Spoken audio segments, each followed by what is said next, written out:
Hello everyone, मैं हूं आपकी फ्रेंड आस्था झा।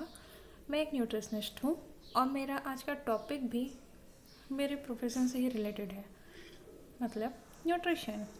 तो शायद ही इस दुनिया में कोई ऐसा व्यक्ति होगा जिसे न्यूट्रिशन से कोई लेना देना ही ना हो, चाहे वह चाहे या ना चाहे। न्यूट्रिशन तो उसके लाइफ का एक बिल्कुल अभिन्न अंग है ही, जिससे वह बिल्कुल कभी अलग हो ही नहीं सकता है। तो चलिए फ्रेंड, जल्दी से हम इस टॉपिक को स्टार्ट करते हैं। फ्रेंड्स, जब हम न्यूट्रिशन के बारे में बात करते हैं तो सबसे पहला सवाल यही आता है कि न्यूट्रिशन होता क्या है आखिर। तो ये जो न्यूट्रिशन है, इसका तात्पर्य पोषक तत्व से ही है। जो भी कुछ हम खाते हैं ओवरऑल वो हम क्यों लेते हैं। एक तो पहली बात, हम भूख मिटाने के लिए लेते हैं, पर एक्चुअल में बॉडी को इसकी रिक्वायरमेंट क्यों होती है, ताकि जो भी कुछ हम खाएं उससे उस फूड को वह अच्छी तरह से डाइजेस्ट करके उस चीज़ों को चुन चुन कर अपने विभिन्न उपयोगों के लिए रखता है। चाहे वह आयरन हो, पोटेशियम हो, विटामिन्स हो, मिनरल्स हो, एनर्जी हो, कैलोरी हो, प्रोटीन हो, फैट हो, ये सारे के सारे जो चीज़ें हैं वो न्यूट्रिएंट हैं फ्रेंड। इनका साइंस होता है न्यूट्रिशन। तो ये सारे जो पोषक तत्व होते हैं या न्यूट्रिएंट होते हैं, इनका हमारे शरीर में बहुत ही महत्वपूर्ण रोल होता है। यदि बात करें किसी बच्चे से वृद्ध में परिवर्तित होने का, मतलब जैसे कि मनुष्य का जीवन काल होता है, वह जन्म लेता है नवजात शिशु के रूप में, जब उसकी मृत्यु होती है वह वृद्ध होता है। ये टोटल ओवरऑल जो लाइफ साइकिल होती है, इसमें बहुत ज़्यादा चेंजेस देखे जाते हैं। आप कभी कंपेयर करके देखिए, एक छोटा बच्चा कैसा दिखता है और वहीं एक वयोवृद्ध जो मनुष्य है वो कैसा दिखता है। दोनों को देखने में बहुत ही ज़्यादा अंतर लगते हैं, उनके स्किन में, हेल्थ में, हाइट में, सभी चीज़ों में मतलब बहुत ज़्यादा अंतर पाया जाता है। ये अंतर कैसे आता है? ये अंतर जो है वो विकास की प्रक्रिया के अंतर्गत आता है। जब कोई बच्चा जन्म लेता है, जन्म के पहले से उसके शरीर में वृद्धि और विकास की प्रक्रियाएं जो हैं वो चलती रहती है, जो मरते दम तक चलती रहती है। और इन सारी क्रियाकलापों के लिए पोषक तत्व जो होते हैं वो महत्वपूर्ण भूमिका निभाते हैं।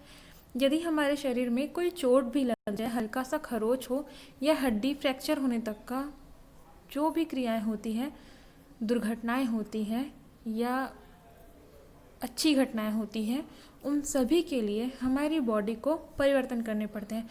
कभी उसे रोगों से लड़ना पड़ता है, कभी उसे जख्मों को भरना पड़ता है, तो कभी उसे प्रेगनेंसी और लैक्टेशन से गुजरना पड़ता है। इन सभी अवस्थाओं से शरीर तभी गुजर पाता है, सफलतापूर्वक गुजर पाता है, जब शरीर में पोषक तत्व पर्याप्त मात्रा में हो। तो ये जो पोषक तत्व होते हैं, इनमें यदि किसी प्रकार की गड़बड़ी हो जाए, मतलब जितने आवश्यक हैं उसी अमाउंट में शरीर के लिए ये होने चाहिए, लेकिन आवश्यकता से अधिक भी नुकसानदायक है और कम भी नुकसानदायक है। लेकिन ये ऐसा होता क्यों है? कभी किसी के शरीर में कोई न्यूट्रिएंट बहुत ज़्यादा हो जाता है, कभी कम हो जाता है। तो इसके जो है बहुत सारे कारण हो सकते हैं और इसके शरीर में बहुत सारे दुष्प्रभाव भी हो सकते हैं। जैसे कि हम देख सकते हैं कि ये जो पिक्चर है ये एक अति पोषण का एग्जाम्पल है, या इसको हम ओवरवेट भी बोलते हैं। ज़रूरी नहीं है कि कुपोषण के कारण सिर्फ वेट ही बढ़े। कभी कभी ऐसा होता है किसी मिनरल का डिपोजिशन भी होने लगता है, जिसके दुष्परिणाम भी शरीर को देखने मिलते हैं। और कभी कभी न्यूट्रिएंट की कमी भी शरीर में देखी जाती है, जिसके कारण कुपोषण को जन्म मिलता है। मतलब कुपोषण तो ये दोनों ही हैं, यदि अधिक है तो भी और कम है तो भी। जब शरीर का वजन हाइट के हिसाब से बहुत कम होता है तो यह भी कुपोषण है, निम्न पोषण कहलाता है, क्योंकि उनके शरीर में पोषक तत्वों की कमी पाई जाती है। और ये दोनों ही स्थितियाँ हमारे शारीरिक स्वास्थ्य के लिए अच्छी नहीं है फ्रेंड्स। अब सवाल उठता है कि ऐसा क्यों होता है, मतलब पोषक तत्वों का संतुलन बिगड़ क्यों जाता है? तो इसके बहुत सारे कारण हो सकते हैं फ्रेंड्स। कभी कभी ऐसा भी होता है कि व्यक्ति बैलेंस डाइट तो लेता है, लेकिन हमारे शरीर की आंतरिक गड़बड़ियों के चलते उन पोषक तत्वों का अच्छी तरह से पाचन और अवशोषण नहीं हो पाता, और जो पोषक तत्व होते हैं वो हमारे शरीर को सही मात्रा में, पर्याप्त मात्रा में मिल ही नहीं पाते हैं, इसलिए भी संतुलन जो है वो बिगड़ जाता है। सेकंड थिंग है फ्रेंड्स, बीमारी। किसी भी प्रकार की जो बीमारी होती है वो हमारे पोषक तत्वों को बहुत अधिक प्रभावित करती है। कभी पोषक तत्वों की आवश्यकता बहुत ज़्यादा बढ़ जाती है, कभी कुछ पोषक तत्वों की आवश्यकता घट जाती है। इसलिए हमें अपने शारीरिक अवस्था के अनुसार पोषक तत्वों को लेना बहुत आवश्यक होता है। जब व्यक्ति को फीवर आता है तो उसके शरीर का जो टेम्परेचर होता है वो बहुत बढ़ जाता है, और उसे रेगुलेट करने के लिए पर्याप्त मात्रा में तरल पदार्थों का सेवन जो होता है वो आवश्यक हो जाता है। लेकिन कभी कभी क्या करते हैं लोग, ध्यान नहीं देते, उस आवश्यकता को पूरी नहीं करते, तो उसके परिणाम स्वरूप क्या होता है, उनमें डिहाइड्रेशन भी हो जाता है।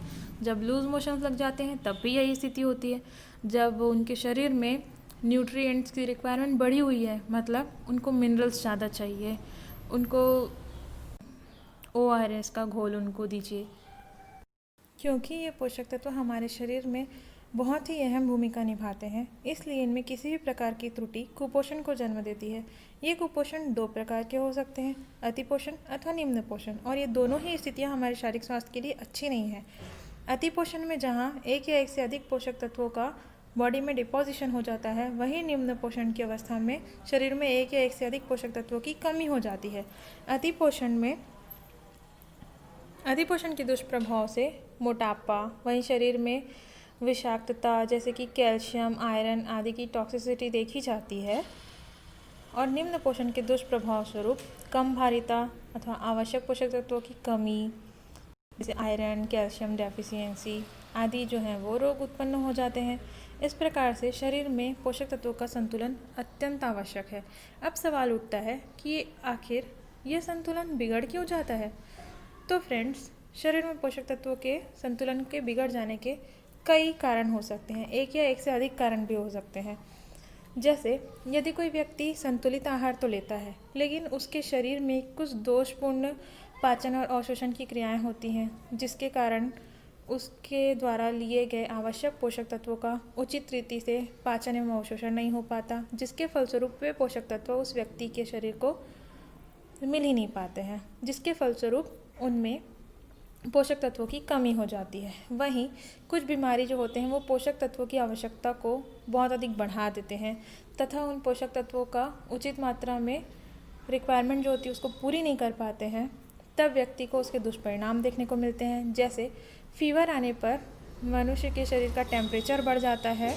वहीं उसे उस टेम्परेचर को रेगुलेट करने के लिए अधिक मात्रा में तरल पदार्थों का सेवन आवश्यक होता है, लेकिन कई बार लोग उसे फुलफिल नहीं कर पाते हैं, जितनी आवश्यकता है उतने पेय पदार्थ वे ले नहीं पाते हैं, जिसके फलस्वरूप उन्हें डिहाइड्रेशन का सामना करना पड़ता है। वहीं हमारे शरीर में ऐसे बहुत सारे हार्मोन्स हैं, और ये हार्मोन्स जो है वो बहुत ही इम्पॉर्टेंट रोल प्ले करते हैं हमारे शरीर में। बहुत से पोषक तत्वों के पाचन एवं अवशोषण में भी ये अहम भूमिका निभाते हैं। जब इन हार्मोन्स का शरीर में संतुलन बिगड़ जाता है, उसके परिणाम स्वरूप भी पोषक तत्वों का संतुलन जो है वो शरीर में बिगड़ जाता है। वहीं बहुत से लोग अल्कोहल और धूम्रपान आदि जो है उसकी लत होती है उन लोगों को, जिसके कारण भी उन्हें पर्याप्त मात्रा में पोषक तत्व मिल नहीं पाते, क्योंकि उनका शरीर उन पोषक तत्वों को अच्छी तरह से डाइजेस्ट और एब्जॉर्ब नहीं कर पाता है। वहीं कुछ प्रकार की दवाइयाँ ऐसी होती हैं जो दवाइयों के साइड इफ़ेक्ट के तौर पे भी पोषक तत्वों की डेफिशिएंसी हो सकती है। तो फ्रेंड्स, ये थे कुछ मेन टॉपिक जिसके बारे में हम लोगों ने डिस्कस किया। क्योंकि यह वीडियो बहुत लंबा हो रहा है, मैं इससे रिलेटेड आगे और भी वीडियोस बनाऊंगी। अगर आपको मेरा वीडियो अच्छा लगा हो, प्लीज़ लाइक कीजिए, सब्सक्राइब कीजिए, शेयर कीजिए। आप अपने सुझाव और सवाल मुझे कमेंट करके पूछ सकते हैं। धन्यवाद।